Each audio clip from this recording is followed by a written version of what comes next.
Welcome to this lecture on PHP built-in functions. There are thousands of built-in functions comes with PHP. I will provide the link in the description where you can find the list of built-in functions used in PHP. Using built-in PHP functions saves time, reduces errors, and improves code efficiency by leveraging well-tested, optimized routines for common tasks. I won't cover all 1000 functions, but I will give you a sense of how to use them in your PHP code and also highlight the 10 most commonly used PHP functions. So the first method we are going to look at is str_replace. So this function will replace all occurrences of the search string with the replacement string. So this function has three parameters. The first parameter is going to be the search string that needs to be replaced. The next is the character or the character set, or it can be a string that we would like to be replaced with. And the third is the subject string. And this function returns also a string. So first, let's create a string called statement. And I'm going to type hello and welcome to this PHP course. So what we're going to do is we are going to remove all the vowels from the statement, the string. Okay, to do this, we will create let me indent that, and we will create another variable called vowels, and we will pass a list of vowels. So vowels are A, I, E, U, O, all the small cases and upper cases. So I'm going to provide A, E,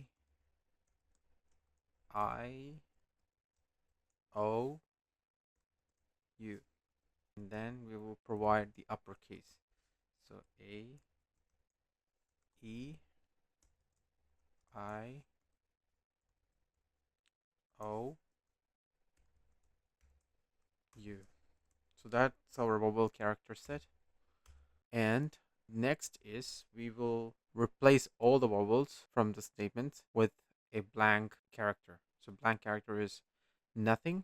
We'll simply pass an empty character. So if we remove all the vowels, then it becomes consonants, right? So let's type only consonants. Then we will type the function, the built-in function string replace. We'll pass the vowels, and we want vowels to be replaced with blank character, just like that, nothing inside the double quotes. And then which is the subject string? It's the statement. And now we can echo out before removing the vowels. We will pass the statements,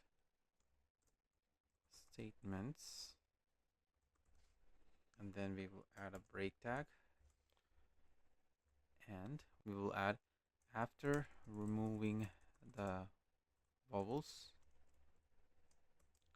we will put only consonants. Okay, now we will save it and go to the browser and refresh the page. Oh, remove that S from the statement. Now it works. You can see that the first statement we have the vowels, but on the next one it's only consonants. We removed all the vowels from the statement. The next commonly used method is count. So count will counts all the elements in an array. So let's start creating an array called array, and this equals 0, 1, 2, 3, and 4. So we know that this array contains 5 elements. So to display that, we will echo out the count function, and then we will pass the array inside. Just like that, we'll go to the browser and refresh the page. You can see that 5 has been outputted because the array contains 5 elements. The next PHP built-in function that we are going to look at is substring. And this will return a part of a string. This is a bit tricky method. The behavior of this method will change according to the type of parameters we pass. That is the second and the third parameters. So first, let's initialize a string variable with the alphabet, so A, B, C, D, E, F, G, H. So what we're going to do is the first behavior of the substring is echo.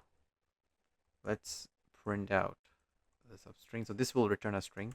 The first parameter is going to be our subject string. So that's string. The next is 2. So if you put 2, this will remove the first 2 characters from the string. So let's give it a try. You can see that A and B was removed. The remaining characters are there, just like that. And the next behavior is, let's see what it's going to return. Oh, we thought it's going to remove the last letter, but it's not. So that's the thing that I told you about this method. This is a bit tricky method. So if you put -1, that means it will only print the last character of the string. So if you put 2, that means it's going to print the last 2 characters of the string. So let's go to the browser and refresh the page, just like that. So the next behavior is going to be, if you put something like 3, 3, this will remove the first 3 characters and adds the remaining 3 characters. So if you go to the browser and refresh the page, you can see D, E, F. And if we put something like 4 for the second parameter, this will remove the first 4 characters and print the remaining 3 characters from the string. So just like that. And if you put -4, or let's say if it's 6, it's going to reverse count. So this will reverse count till the 6th position from the last character and adds 3 characters forward. So if you reverse count, C is the 6th position, and from here this will add 3 characters. That's how we got this output here.